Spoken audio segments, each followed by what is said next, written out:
Vamos a meternos de lleno en una historia que parece de ciencia ficción, pero es muy real. Es la historia de un científico brillante, un cáncer de los que se consideran incurables y una cifra, 30 millones de euros, que los separa todo de una posible cura. Pero claro, para entender bien la magnitud de esta historia, primero hay que conocer al villano. Y no es uno cualquiera. Hablamos de uno de los tumores más agresivos y sobre todo más silenciosos que existen.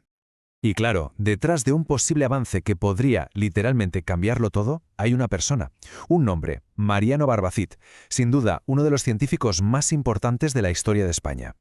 Su trayectoria es, la verdad, de película. Pensemos que él empieza en una España con muy poquitos recursos para la ciencia, así que se tiene que ir. Emigra a Estados Unidos para acabar convirtiéndose en una auténtica estrella de la oncología.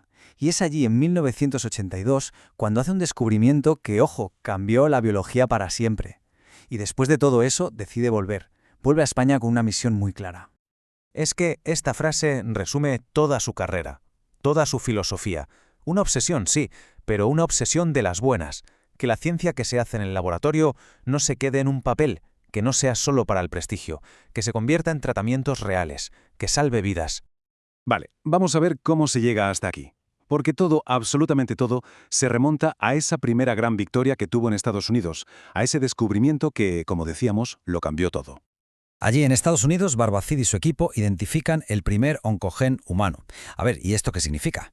Pues fue algo totalmente revolucionario.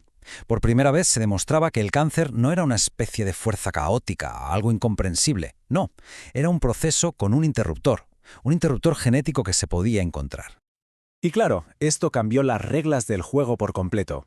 Si el cáncer tenía un mecanismo, si tenía ese interruptor, significaba que se le podía estudiar y, lo más importante, que se le podía atacar.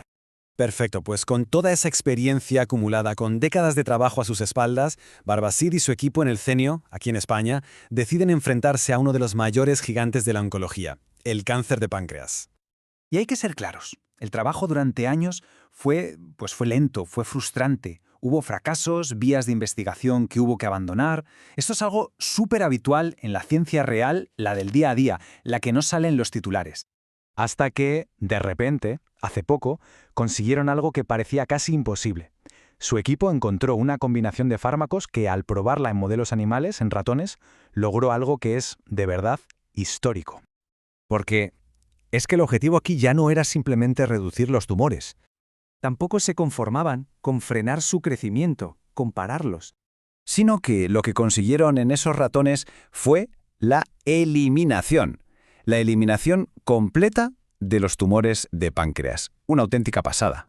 Pero aquí es donde la historia da un giro. Este increíble avance científico es, a la vez, el pistoletazo de salida para un problema completamente distinto. ¿Cómo llevamos esto del laboratorio al hospital? A ver, que esto quede muy claro. Lo que se ha conseguido no es una cura para humanos. Todavía. Es una vía súper prometedora, pero que ahora hay que probar. Y ese salto, el de los modelos animales a los pacientes humanos, es de lejos el paso más complejo, más delicado y sobre todo más caro de toda la investigación médica.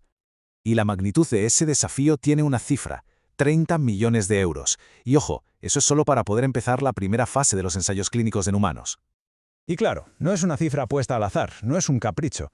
Es lo que cuesta de verdad convertir un descubrimiento de laboratorio en una terapia que pueda llegar a la gente. Implica ensayos clínicos, controles de seguridad brutalmente estrictos, preparar hospitales, equipos médicos. Es una barbaridad de complejo. Y todo esto nos lleva inevitablemente a la gran paradoja de esta historia, al gran conflicto.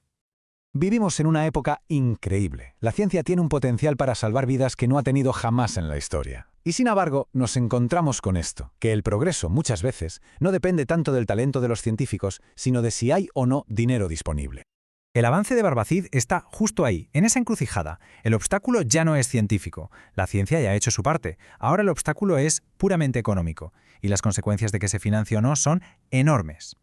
Al final, esta no es una historia de una cura milagrosa que aparece de la nada. No, es la historia de décadas de trabajo científico, de esfuerzo real, que de repente se choca contra un muro. Un muro financiero. Y al final, todo esto nos deja con una pregunta que es incómoda, pero es que es fundamental. Cuando la ciencia nos abre una puerta a una esperanza real, una esperanza tangible, ¿hasta qué punto estamos dispuestos a invertir en ella, aunque los resultados no sean para allá mismo? Es la gran pregunta que queda en el aire.